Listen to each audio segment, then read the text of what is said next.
Everybody can move to some degree with whatever body that they have.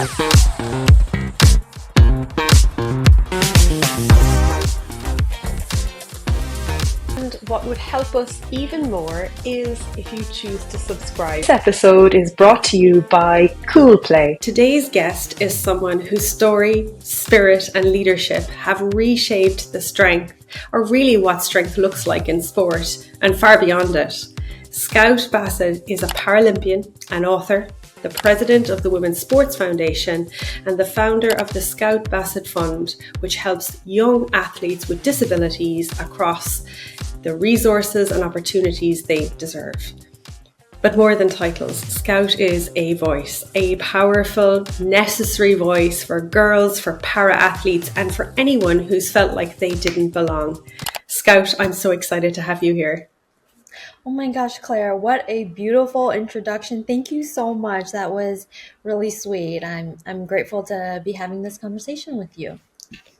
I'm delighted to dive in. So maybe let's start with the moment of you being named one of USA Today's Women of the Year a few weeks ago. It's huge and an incredible recognition. And, you know, when you think back on everything that's brought you here today, like, what does that recognition mean to you on a personal level? Oh my gosh, I was absolutely floored when I found out. And I think part of that is because I did not grow up in a world where people like me got those kind of opportunities or recognition.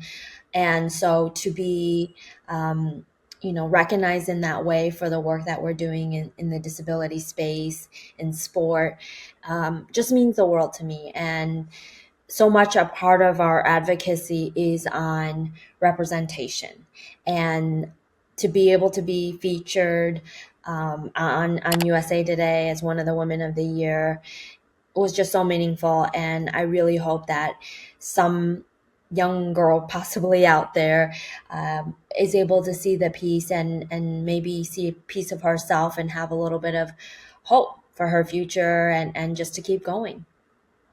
That's incredible.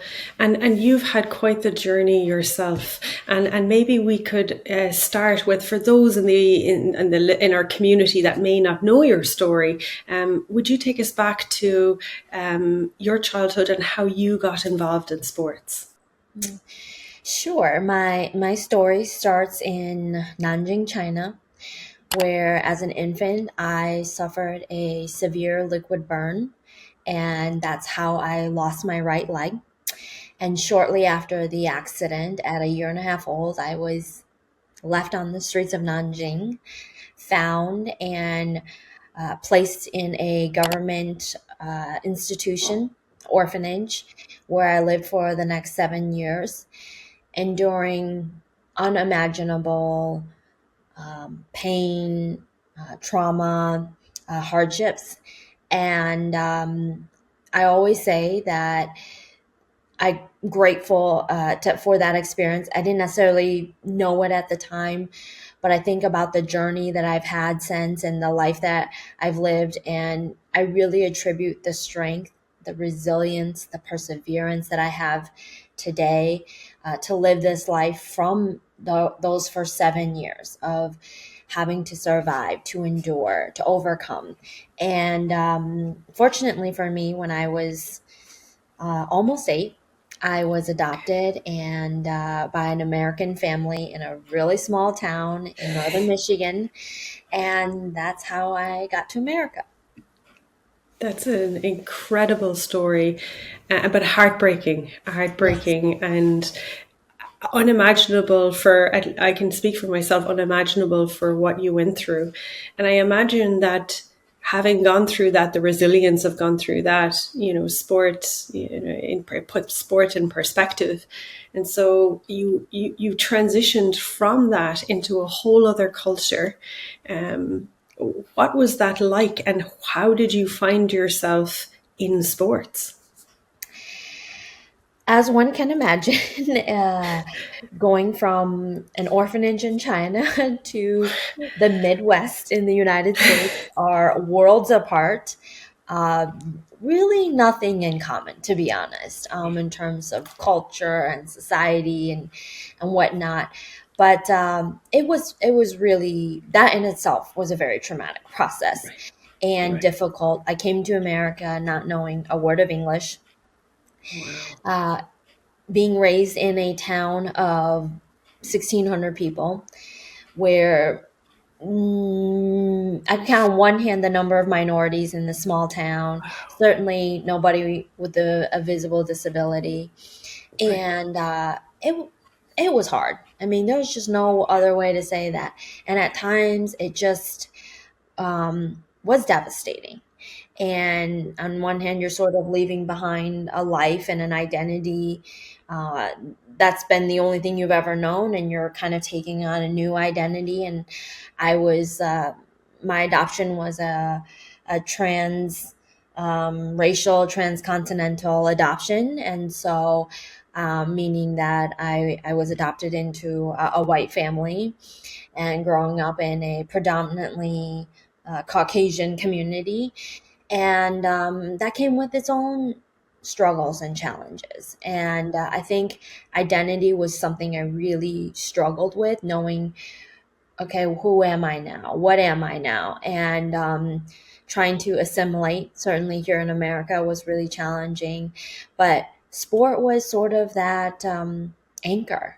I started doing sports in second grade and just started like all kids doing youth soccer, or where you're from, football, and softball and all the sports, and but really initially struggled, partly because I was doing sports at a time where people with disabilities weren't included in school activities or youth sports. And I think there were a lot of challenges and heartaches that came with that, and navigating, whether they were teammates that just didn't really know how to be inclusive or kind of uncomfortable around disability, or coaches that didn't know how to work with somebody with a disability. So I think that really led to a lot of the struggles that I had in my childhood doing sports. And that's it, for many kids feeling left out, they could possibly relate to that because there's a hurt with that comes, Yes. the left out of that connection piece, Mhm. which is intrinsic to sport itself. But yet, Scout, you showed up season after season when the world didn't make space for you, like that's a quiet resilience, like it's breathtaking on top of the journey you had already traveled to this point.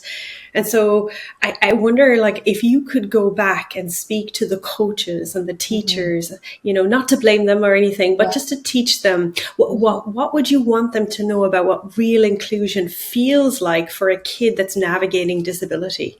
Yeah.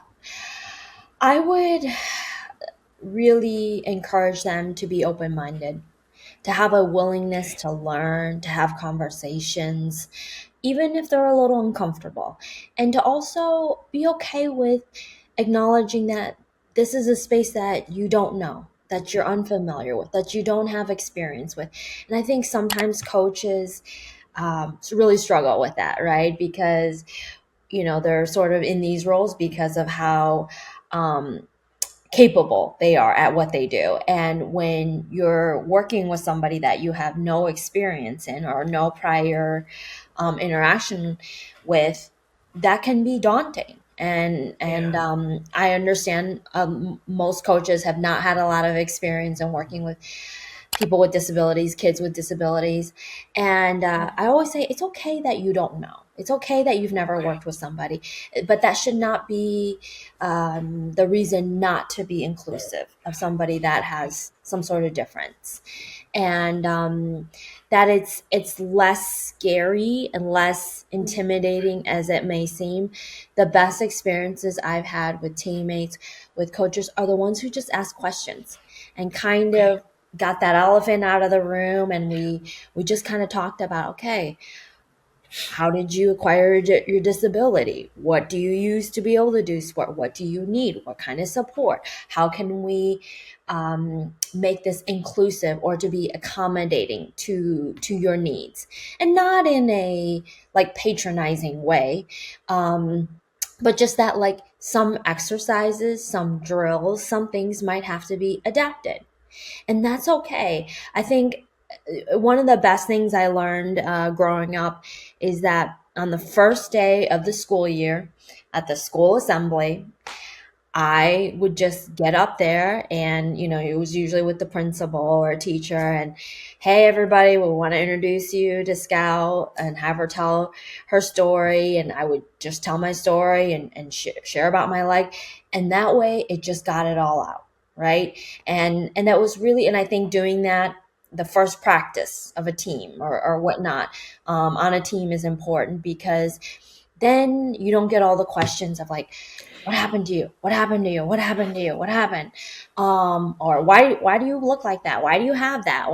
Meaning that being the prosthetic. And I just felt like when I started to do that, it just Right. put everybody else. It's kind of unfortunate that, being the person with the disability, you have to be the one to make everybody else comfortable. But Right. doing that really took a lot of the, keeping me at a distance. I don't know what this is, all of that kind of out of the way. And so, kind of did the explaining. And I think that's something that, would be really helpful for a coach, for the person with the disabilities, kind of just set that tone from the beginning. And I'd always say, I don't want you to treat me any differently.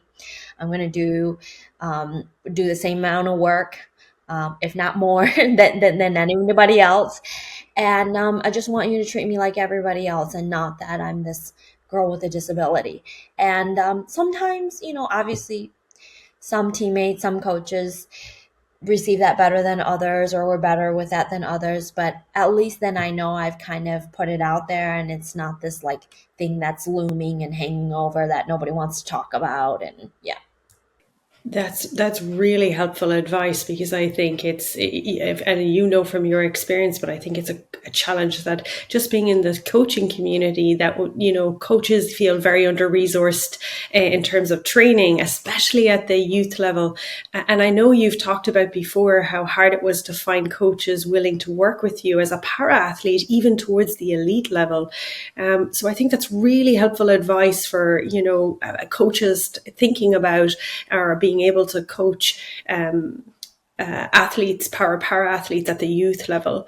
And I'm interested in understanding also what you might want kids to understand about someone, who shows up for practice that's different to them, meaning maybe they have a physical disability. And I'm thinking about, we're both track athletes, and I didn't have anybody when I was in competing in my day. That was an athlete with a disability, and I'm thinking about how I would have reacted, as an 8-year-old. So maybe if you were giving me advice, what would you want me to understand? Well, perhaps there isn't somebody that, you know, is on a team or at a school with a visible disability, but there's likely people with a less visible disability, right? Perhaps they have autism, maybe they have an intellectual disability.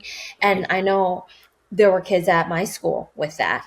And I think so often, you know, the kids who don't have those disabilities will be like, so and so's weird. They act strange. I don't understand, and it might be like social behavioral things that they do. And I think that the more parents in particular can expose kids to those differences, whether they're intellectual disabilities, physical disabilities, the less afraid and uncomfortable that I find kids at school are experiencing that. And so, if you are an athlete, or a kid at a school, and you encounter somebody who has some sort of difference, to not be afraid. And Okay. it's okay to ask questions. I think, at least for me, I always welcome curiosity if it's done in a way that is respectful and polite. And Right. so, how you ask the question, what you ask is important. So, an example, Yes. what happened to you? Or why do you look like that? Probably not the way to approach somebody that has a disability because it almost implies judgment, negative connotations. But hey, I noticed you have that leg. Can you tell me more about it? Or I'd love to know how you got that. And or what is that leg called, or whatever it might be. Right. Or I notice you run a little differently than I do. Why is that? And so those kind of questions I think are perfectly appropriate. Or I even love the kids who are like, wow, that's really cool. I want to learn more, and it's like, or you're a transformer, you're a bionic woman, um, that's always, I always welcome that too. But it's okay to ask questions, not to necessarily stare in judgment, or to just point, but to, just approach the person and also know that if that person, whether it's another person on your team or another kid at the school or an adult, if they decline to answer your question or decline to talk about it, their disability or how they got their disability or what happened in their story, that it's okay. Like, not everybody is comfortable talking about their journey or their story. And for some people, it might be relatively a new thing. Maybe they haven't processed what's happened yet. And so, just to know that if somebody says, "Oh, they don't want to talk about it," or they decline to answer your questions, that it it doesn't mean that they're a bad person, and it doesn't mean that there's something wrong with them. They just might not be comfortable talking about it at that time. That's super powerful and very tangible in terms of approaching the situation. Because as you said, it's sometimes it feels like it's the elephant in the room, Yes. um, and that's really helpful advice for people. And if you were speaking to a parent who, and maybe it's a parent who has a child with a disability, Mhm. and they're unsure if sport is for their child. Perhaps they've never done sport themselves and they're unsure about even how to navigate that. What might you say from your experience to parents? Well, I will say my parents are not athletic whatsoever. They Okay. did not do sports, play sports. I was really the only athlete in my family, the only one Wow. who loved sports. So very unusual and different for them. But what I think is important is that if your child has an interest in sport, or you have an interest in sport and you want your child to be in sport, to encourage that. Even if they don't go on to be a Paralympic athlete, movement, exercise, physical activity is necessary for all kids. Like I said, whether you have a disability or not. In fact, I would say even more necessary when you have a Okay. disability, because it's very easy when you have a disability to be sedentary, right? Okay. It's almost like you have a built-in excuse not to be. And Right. so, or there's more challenges, you need more resources, and therefore, actually, studies from the Women's Sports Foundation showed that Okay. 90% of women with disabilities are not active at all. Wow. 90%. And Wow. I remember when we did that research report being absolutely astounded. Yeah. So, I mean, it's a little bit higher for men, Okay. but at the same point, the message is really the same, right? And I think a lot of that has to do with the fact that, like I said, it's very easy. There's so many reasons I could say, oh, I'm not gonna run, or I'm not gonna exercise today. There's a lot more challenges. It requires a lot more effort, a lot more resources, a lot more even time, but even more necessary to be active. And so I think, from a parental standpoint, to encourage your kids to be active, getting them involved in sport, hey, talking to the coach ahead of time, or the club organizers ahead of time. Hey, I have a child with a disability. I just want to let you know these are things that um, might work, might not. Can we work together?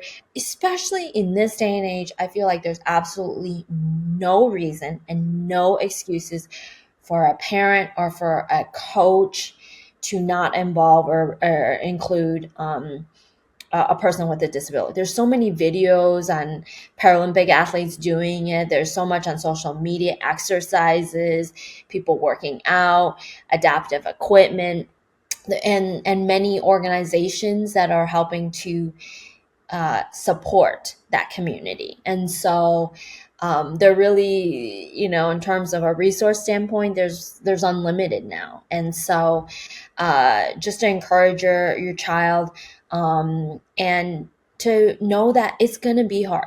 It's going to be frustrating. The child will be frustrated. You will be frustrated. There might be tears involved. And in fact, there likely will be, especially I remember the first, few times I ran, I fell a lot, and that Right. was ugly. And it's like those things are going to be part of sort of the process, and it's okay, Okay.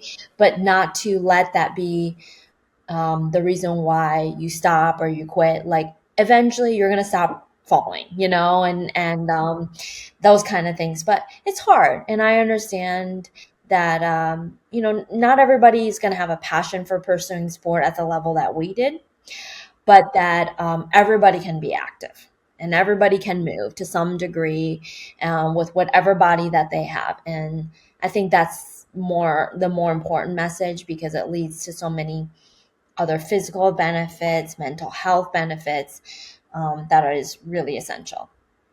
I truly love the way you articulated that everybody who has a body can move Yes. and should move. And there's a way to move that you'll find joy in. I really love that message. And truthfully, Scout, you embody that message. You really do.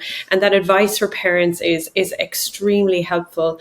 And I know that, through your own Scout Bassett Fund, you have supported this in terms of supporting parents. Maybe you'd like to talk about that and help leveling the playing field for kids and for athletes in general with disabilities. Yes, the Scout Bassett Fund. Um, you can find us on Instagram. I started it 2 years ago to specifically Okay. support women athletes with disabilities. Okay. At the Paralympics, uh, the Paralympics is not in equal gender space for women, meaning there are far fewer sports and opportunities for women in the Paralympics than there are for men. We've seen about 40% participation for women athletes at the Summer Paralympic Games and less than 20% participation for women athletes at the Winter Games. So, and even if we break down our sport, track and field alone, there are 19 fewer medal events for women than there are for men. So if you Wow. times that by three, that is almost 60 less medals for women in para athletics, our sport, than there are for Yeah. men, which is a lot. That's Yeah. absolutely Yeah. staggering. It And is. Yeah. so, when you even look at the individual sports, they're not equal opportunity spaces for women.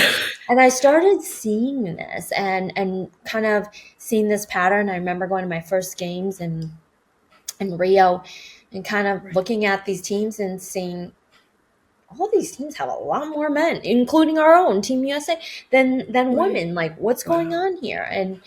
And so I really wanted to invest in women in this way of supporting their journeys, investing in them financially to give them the resource to be able to pursue Paralympic sport. And if I could, one of the things that I heard from IPC of why we don't, the International Paralympic Committee, of why we don't have more sports and more events for women is, well, there's not enough women competing. And I thought to myself, well, surely it's not because there aren't enough women with disabilities. It's just they might not be pursuing sport because they don't see it as a viable pathway for them. Perhaps some of it is how, um, sport. I'll give you an example. For when you're a woman and you already have this visible disability, right? And you already are perhaps not meeting the worldly definition of what um of perfection, right? Of beauty standards and norms, that being a woman, putting on or attaching a piece of equipment that makes you even more different, less like others, is not necessary, especially with young girls. I find it's a hard thing to sell to them, right? Because when they're in their teenage years, when they're in elementary school, middle school, they just really desperately want to blend in. They want to look like everybody else. And then when you put a racing chair on them, a hand cycle, a running prosthetic that you can't cover up and can't, do a cosmetic job on, they're kind of like, I don't think I want to be even more different, right? I don't want to look um and be even more out there. And so I think some of that is part of it, but a lot of it just comes down to um support. And so the fund, we give out substantial financial grants. They are the largest grants, at least in the US, for people with disabilities, athletes with disabilities. And that's male or female. And I'm proud that obviously our grants are just serving women.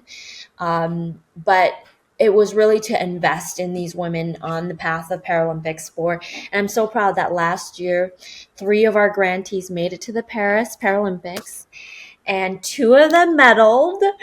And to be able to be in Paris and I got to see all 3 of them compete in one event.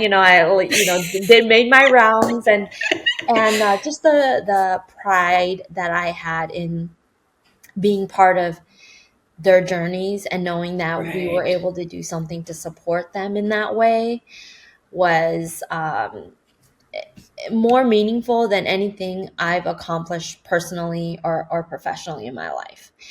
To be able to see them live their dream, have that opportunity to do something that I've loved doing, was just incredible.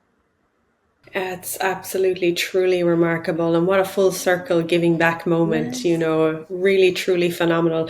I'm wondering, Scout, for those listening who might want to get involved, either Mhm. whether that's being a recipient of the fund, but maybe Yes. contributing or in any way contributing to your advocacy and your work, what's the best way for them to get in touch with you? I am also on social media. I'm on Instagram and X. Those are probably the best ways. My website, or it's really a microsite, is in my Instagram bio. The fund, the Scout Bassett Fund, has an IG page also, and you can see where to donate or where to support. But if you follow me on Instagram, we will be announcing very soon that we're going to be opening another round of applications for the Scout Bassett Fund grant very shortly here. So stay tuned.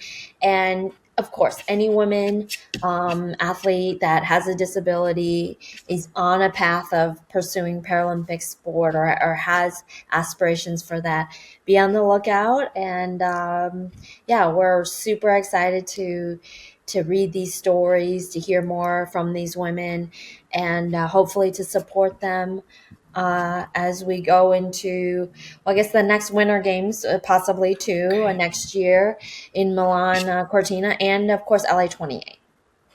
Exactly. Well, we'll put all those details in the show notes for people to be able to reach out and contact you. Thank you. Absolutely tremendous.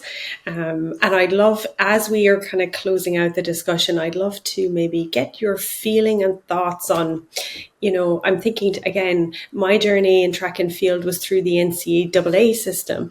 Yes. And, the system, I feel like, from my knowledge, is failing para athletes in that Hmm. way. And so Yes. maybe you could speak to that, and maybe if we could redesign it, what would that Yes. look like to be more inclusive? Well, if you've followed US politics in recent months, we are in a very interesting time where Title IX is being threatened of being taken away, and the idea of inclusion is becoming less popular. And but what I will say is that as president of the Women's Sports Foundation, um, and obviously the work that I do personally, I feel like now more than ever it's important to do this work, to speak up, to continue to advocate. You're absolutely right. The NCAA system in particular has been an incredible pipeline for Olympic sports. A lot of Olympic athletes come out of the NCAA programs, college sports, but we don't see that on the Paralympic side. In fact, Right. very few. It's changing. You know, there's some, Okay. there's it's slowly changing, but Good. even at colleges where they have Paralympic sport, it's just a club program. It's not an Oh, actual NCAA sport. So they're not receiving scholarship scholarship. funding. They're not receiving the same support from sports med or access to facilities or training like an NCAA athlete. They're operating, most colleges that have Paralympic sports, the parasport is just a club program. So it's that's definitely where I see initially where I saw the future of Title IX being, right? That it needed to include, in particular, athletes with disabilities. And that's kind of what it left out the first time when it was originally created. Obviously, all of that is sort of under threat, I guess I should say. But it doesn't change the work that I'm doing, the work that the foundation is doing. I'm hopeful that that's where the future will be, that more programs and more colleges, especially as we're starting to see, like here in the US, Paralympic track and field just joined with USA Track and Field.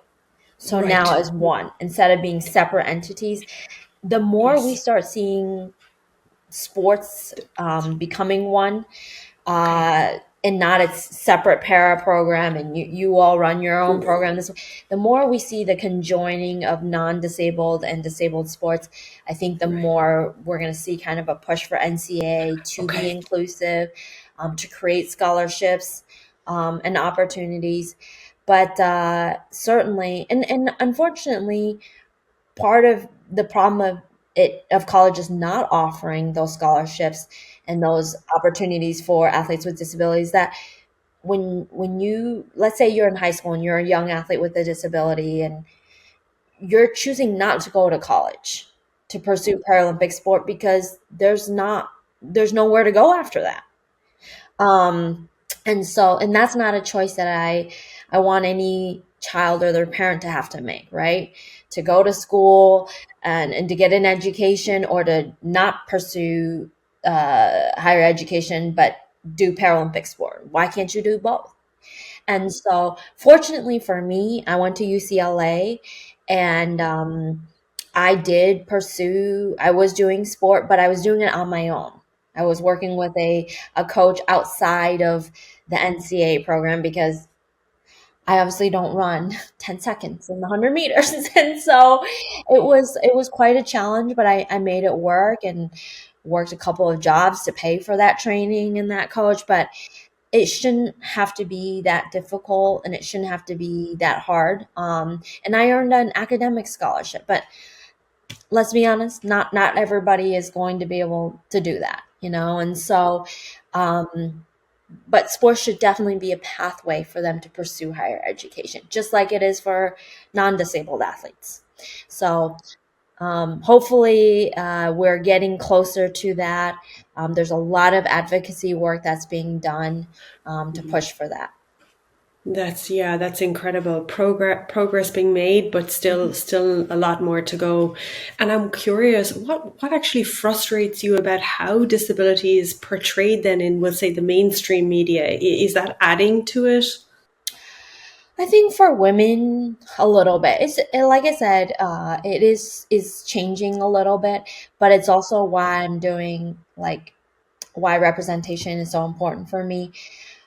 When we look at entertainment and media and we see men with disabilities, The men are heralded as being courageous, honorable, brave, transformer like, bionic, cool. Like, there's just so many of these positive attributes for men with disabilities.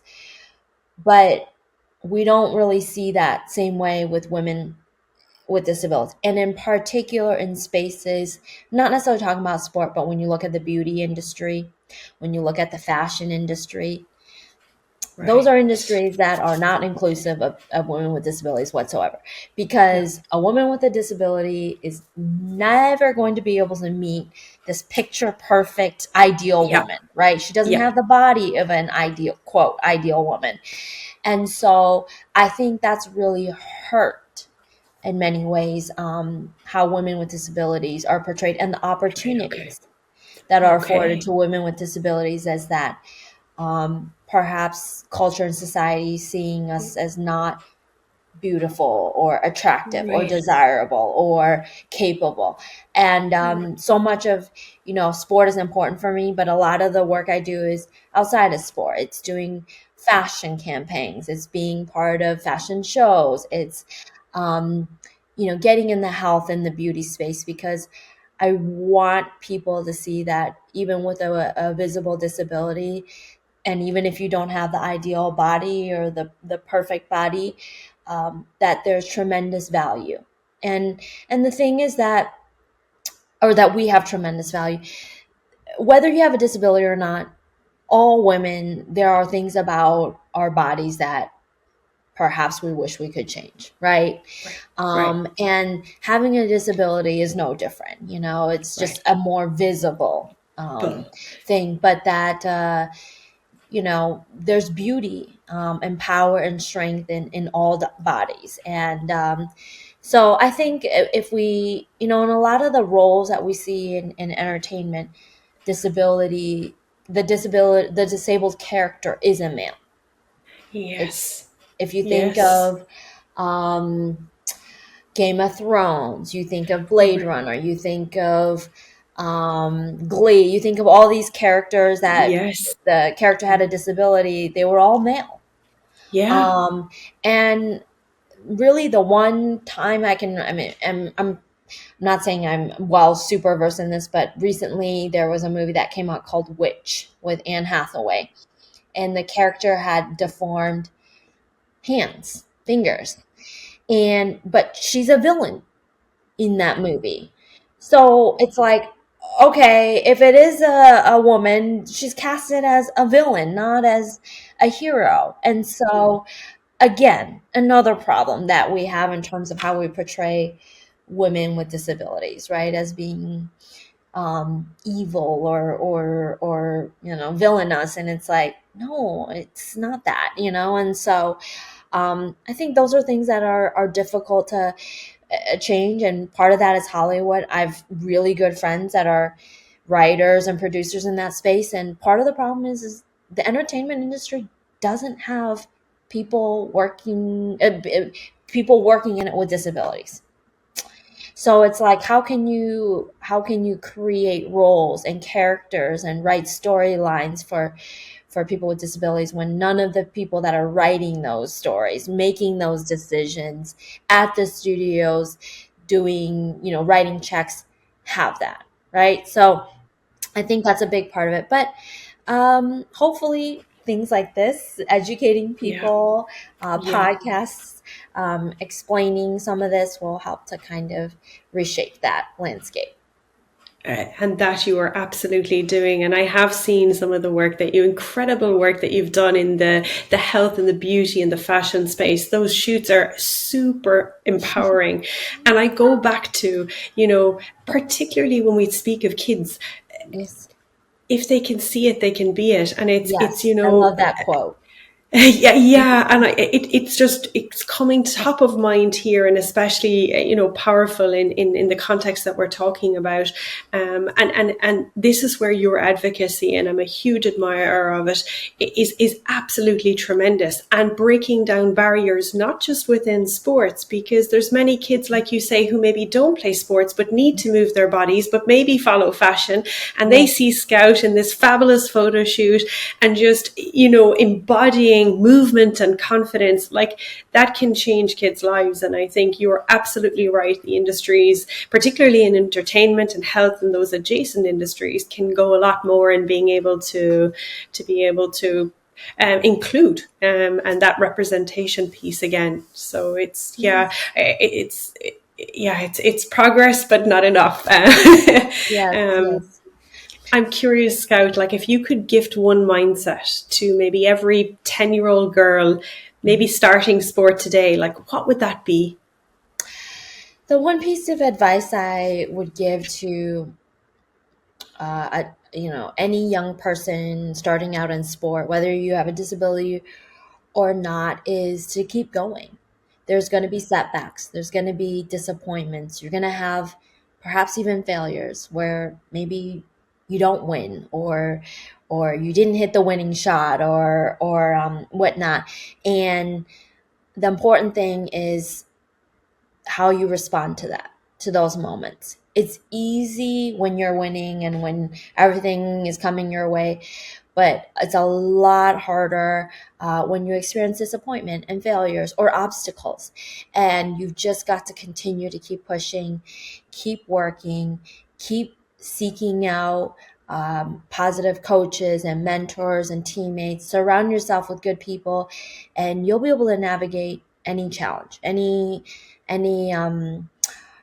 struggles or hardships in your life. And I think that's really the mindset that got me through, is just, I'm going to keep going and I'm not going to quit Yeah. no matter what happens, no matter what the outcome or the result is. I will not give up. And not only is it going to serve you well in sport, but it's going to serve you particularly well in life. That is super powerful. And I know that from when I was researching all of your background in depth, it is remarkable what you've spoken to. You have absolutely lived that in terms of your journey, taking up running at 14, I believe, and just your journey like through. You didn't become an Olympian overnight. It No. wasn't easy. Mhm. Far from it in your journey. So it's the advice you're giving is something born out of lived experience. So for all the young athletes out there and parents, that's absolutely critical to bear in mind. We'll finish with a quick rapid fire, just one sentence that comes to mind, five quick words. Perfect. Sport is. Necessary. If you could rewrite the rules of youth sport, what's the first one you'd throw out? The first rule I would throw out. Yeah. Oh. Or maybe just something that's maybe not great about youth sports that you Mhm. might. Oh gosh, I think the I'm gonna make the first rule that I would include, actually. This is the only one that I can think of, and it's pertaining to our conversation. The first rule I would make is that we have to include everybody.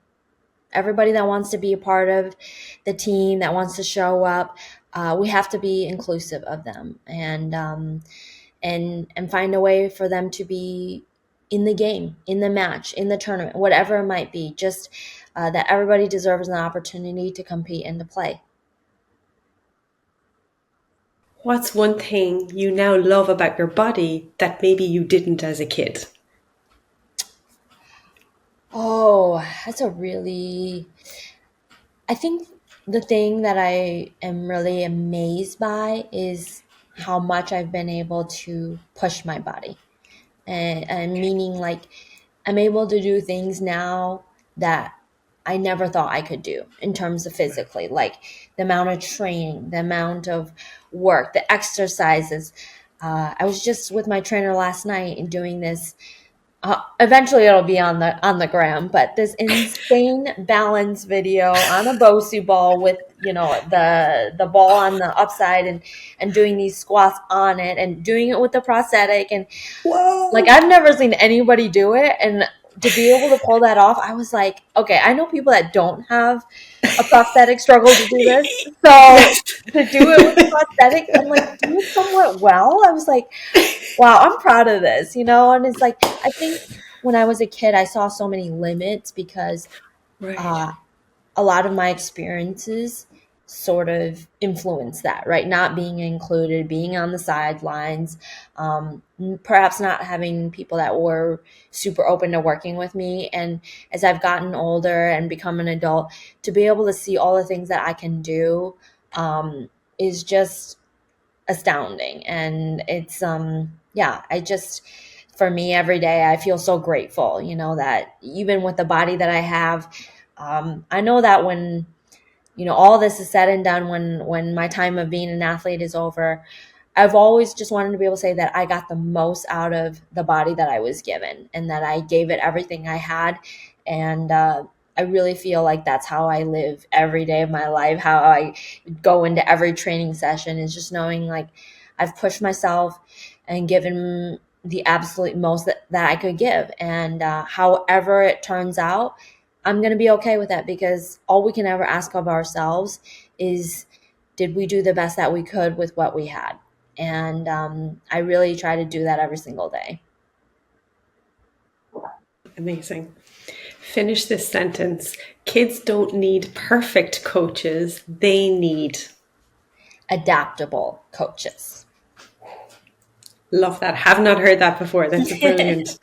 And a final one. If you had a billboard that could be put on every school gym wall, what would it say for kids?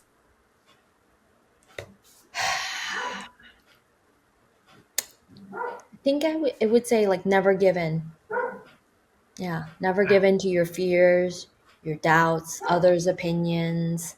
Um, yeah, never to give in to the limits that people have placed on you, perhaps the limits that you have on yourself. Um, to not give in to those things. Yeah, but to keep going. That's incredible. I think even as adults, we could see that billboard regularly.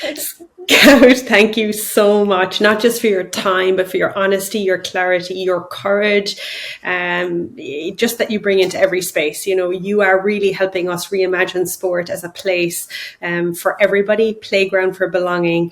We will put all in the show notes where people can find you. And I hope our listeners do reach out, follow, support, and take on board how we can make sport play more inclusive for everyone. Thank you. Claire, thank you so much for having me. You are absolutely lovely. Your passion for this is just radiates. And I'm so happy to have had this conversation with you. Thank you for the opportunity and your time. It means so much. You're most welcome. Thanks, Scout.